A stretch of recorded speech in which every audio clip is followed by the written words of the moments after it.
I do like Pam Bondi. Okay. She's a pretty lady, has a nice family, good for Florida. She's a what? But for the job, you need a pair of balls. Sorry, you don't have them. Hold it. You don't have the balls for them. You're saying a woman can't handle that job? Oh, I'm saying a woman can, but the right one can. Okay. Get Megyn Kelly up there. Oh, wow. Do we want Megyn Kelly? Whoa. Megyn Kelly.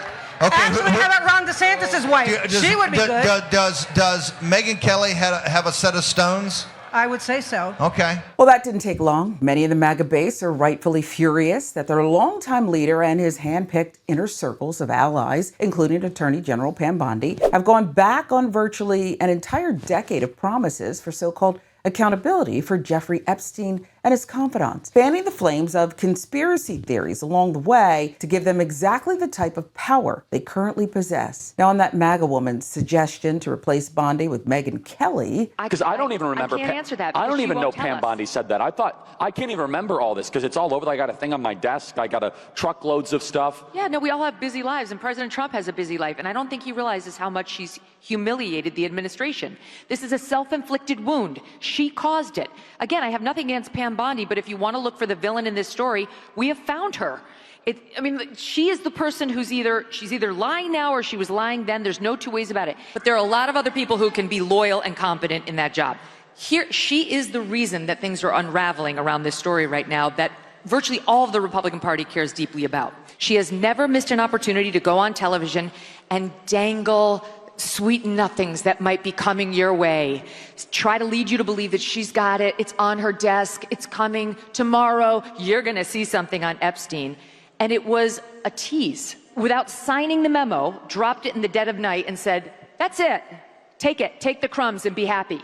Refused to come out and give a presser, come out and give a press conference, stand there for 6 hours to the point where people are dying of boredom. They've asked all their questions. That's how you put a scandal to rest. But she wouldn't even sign her name to it. watching Megyn Kelly try to carve out her own lane here has been fascinating. She's calling out Pam Bondi forcefully, but not Donald Trump, not even close. She's positioning herself as this independent voice of reason, someone standing up for victims while still remaining completely loyal to Trump and the broader MAGA movement. And that kind of selective outrage says a lot. It feels like Kelly's goal isn't accountability, it's optics. She gets to appear brave while still maintaining her status with the base and, more importantly, with Trump himself. She's embarrassed the president. She's embarrassed herself. This scandal is squarely on her. And I'm telling you, I'm of the cable news universe. I've seen it happen a million times. People get thirsty. They love to see themselves on television.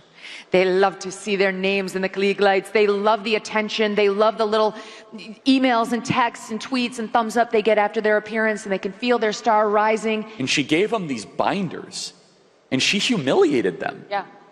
And you guys know what I'm talking about? Where she did this stuff with the binders? This? And yes. You guys were upset, but you shouldn't be upset, the influencers. They were handed these binders like there was something incredible in them. It is what you would do to an enemy. It would have been a brilliant operation had she loathed them and been looking to undermine them. The trick would have been perfect had this been Joe Biden's White House doing this to some of President Trump's most loyal supporters and media advocates. She knew they were bullshit. She knew that there was nothing in there. She told the influencers when she gave it to them, there's really nothing in here. Going to try to get you more. This conversation between Kelly and Charlie Kirk is happening at a Turning Point event for a reason. Actually, two reasons. First, it's a direct signal to Trump and his inner circle, a way to deliver spin, soft criticism, guidance that won't alienate the base. Second, it's a barometer, that kind of check. It's a way to see how much damage this Epstein scandal is actually doing inside MAGA world. And honestly, as sanitized as this whole exchange is, it still speaks volumes. Will this make MAGA voters reconsider their loyalty? For some, maybe. But for many, this is just more proof that the system is out to get Donald Trump, no matter what the facts say. I think they're going to maybe give us pieces and maybe not the whole thing and think that that's going to suffice. And I don't think people are going to be quiet about it until they really do it. But who knows if we'll ever know the true story. Well, I think that if they don't release the Epstein files, whatever J.D. Vance says then is irrelevant because it's like everybody's going to take it as like a lie because of what Donald Trump did. But I think J.D. Vance wants these files released as well. And I think that Donald Trump, he promised them, so he needs to do it. no matter who's on them, we need to release the Epstein files. Because right now the whole debate's about Bongino versus Bondi, but ultimately it's Trump's decision, right? I mean, he has the power. It's Trump's decision. And this is the first topic that all of us as Americans, not as Democrats, not as liberals, not as Republicans, are actually lining together and saying we all want the Epstein files. Something else that's bipartisan, aside from protecting the ultra-wealthy ruling class at all costs, is our elected officials delivering what the base demands. Because for every MAGA voter questioning their support of Donald Trump at this moment, there will always be more loyalists waiting on the sidelines. Now I'm thinking, that was brilliant.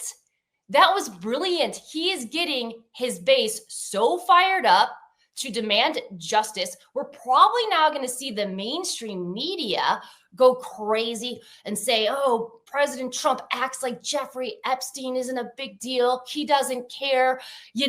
How horrible is this? Well, what a brilliant way, Hannah, to get the mainstream media to cover Jeffrey Epstein. I mean, I kind of feel like we're seeing a little like classic President Trump Kabuki Theater 5D chess here. He looked at the file. You trust him, right? Oh, not anymore? Because he won't go down your favorite rabbit hole? Are we that shallow, America? You trust Pam Bondi. You trust Dan Bongino. You trust Kash Patel. Let it go. Get over it. Move on. Trust the president. I mean, my God, this is the man that God saved his life 1 year ago from a bullet. Don't you think God appointed him? Then leave him alone. Some of y'all act like you're so smart because you listen to a few podcasters. And the only problem is them podcasters have lied to you so many times you're addicted to their lies. And I think they would be willing to plant information, evidence, and create false trails and all kinds of booby traps. They're capable. This is what they do. They're almost like demonically inspired at the craft that they're in. And Trump says, "Don't put me into the butler box again."